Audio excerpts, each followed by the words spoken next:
Guys അസ്സലാമലൈക്കും. അപ്പോൾ രാത്രി ഈ വീഡിയോ എടുക്കുന്നതിൻ്റെ കാരണം എന്താണെന്ന് വെച്ചിട്ടുണ്ടെങ്കിൽ രാത്രി 11 മണിക്ക് നമ്മൾ ചെറുതായിട്ടൊന്ന് ഹോസ്റ്റലിൽ ഷിഫ്റ്റ് ചെയ്യാണ്.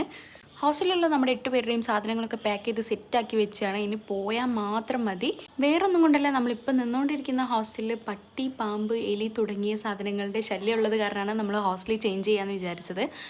അങ്ങനെ നമുക്ക് കൊണ്ടുപോകാനുള്ള ഓരോ സാധനങ്ങളായിട്ട് നമ്മൾ സെറ്റ് ചെയ്തുകൊണ്ടിരിക്കുകയാണ്. ഫാനും കാര്യങ്ങളൊക്കെ അയച്ചിട്ടുണ്ടായിരുന്നു. പിന്നെ ഇതാ ഓരോ ബാഗൊക്കെ എടുത്തിട്ട് നമ്മൾ താഴോട്ട് ഇറക്കാൻ വേണ്ടിയിട്ട് നിൽക്കുകയാണ്. പിന്നെ കട്ടിൽ പോലുള്ള വലിയ വലിയ സാധനങ്ങൾ എടുക്കാൻ വേണ്ടിയിട്ട് നമ്മുടെ സാറിൻ്റെ കൂടെയുള്ള ആൾക്കാരൊക്കെ വന്നിട്ടുണ്ടായിരുന്നു. അതുകൊണ്ട് നമുക്ക് അങ്ങനത്തെ കാര്യങ്ങളൊന്നും നോക്കണ്ട, നമ്മുടെ സാധനങ്ങൾ മാത്രം നോക്കിയാൽ മതി. പോകുന്നതിൻ്റെ ഇടയ്ക്ക് ഇവർ ഇതൊക്കെ കേടുവരുത്തിയിട്ടാണ് പോകുന്നതെന്ന് തോന്നുന്നു. എന്തൊക്കെയോ കാണിക്കുന്നുണ്ട്. എന്നിട്ട് ലാസ്റ്റ് ഒരു യോയോന്നൊക്കെ ഒന്നും അറിയാത്ത പോലെ. എന്ത് ചെയ്യാനാ, ഹോസ്റ്റൽ മാറുന്നതിൻ്റെ വിഷമം എന്ന് പറഞ്ഞാൽ ഒരു പാവത്തിൻ്റെ നടുപ്പുറ അടിച്ച് കലക്കിക്കൊണ്ടിരിക്കുകയാണ്. പിന്നെ ഇതാ നമ്മുടെ സാധനങ്ങളൊക്കെ വണ്ടിയിലോട്ട് ഇറക്കിക്കൊണ്ടിരിക്കുകയാണ്. സാധനങ്ങളൊക്കെ അവർ വണ്ടിയിലാക്കുന്ന സമയം കൊണ്ട് ഞങ്ങൾ നേരെ പുതിയ ഹോസ്റ്റലിലേക്ക് നടന്നു. അങ്ങനെ നമ്മുടെ സാധനങ്ങളൊക്കെ എല്ലാം സെറ്റാക്കി നമ്മൾ പുതിയ ഹോസ്റ്റലിൽ എത്തിയപ്പോഴേക്കും രാത്രി 12 മണിയായിട്ടുണ്ടായിരുന്നു. ഫുഡ് കഴിച്ചതിനെ കൊണ്ട് ആർക്കും വിശപ്പൊന്നും ഉണ്ടായിരുന്നില്ല. പക്ഷേ ഡ്യൂട്ടി കഴിഞ്ഞതിൻ്റെ ടയർഡ്നെസ് എല്ലാവരുടെ മുഖത്തുണ്ടായിരുന്നു. ഒന്നാമത് കിടക്കാനും ലേറ്റായി, നമ്മുടെ സാധനങ്ങളുടെ ഷിഫ്റ്റിങ്ങും എല്ലാം കൂടെ എല്ലാവരും നല്ല ടയർഡായിട്ടുണ്ടായിരുന്നു.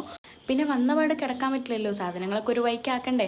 നമ്മളെ കൊണ്ട് പറ്റുന്ന സാധനങ്ങളൊക്കെ നമ്മൾ എടുത്തു വെച്ചിട്ടുണ്ടായിരുന്നു. റൂമും കാര്യങ്ങളൊക്കെ ഷിഫ്റ്റ് ചെയ്ത് ഓരോ സാധനങ്ങൾ എടുത്ത് വെച്ചുകൊണ്ടിരിക്കുകയായിരുന്നു. പിന്നെ സാറിൻ്റെ ആൾക്കാരും ബാക്കി കാര്യങ്ങളൊക്കെ സെറ്റ് ചെയ്ത് തന്നു. അങ്ങനെ റൂമൊക്കെ നമുക്ക് എല്ലാവർക്കും ഇഷ്ടമായി, നമ്മളെല്ലാവരും ഹാപ്പിയാണ്. അപ്പോൾ അത്രയൊക്കെയുള്ളൂ. അടുത്ത വീഡിയോയിൽ വീണ്ടും കാണാം. അതുവരേക്കും ബായ്.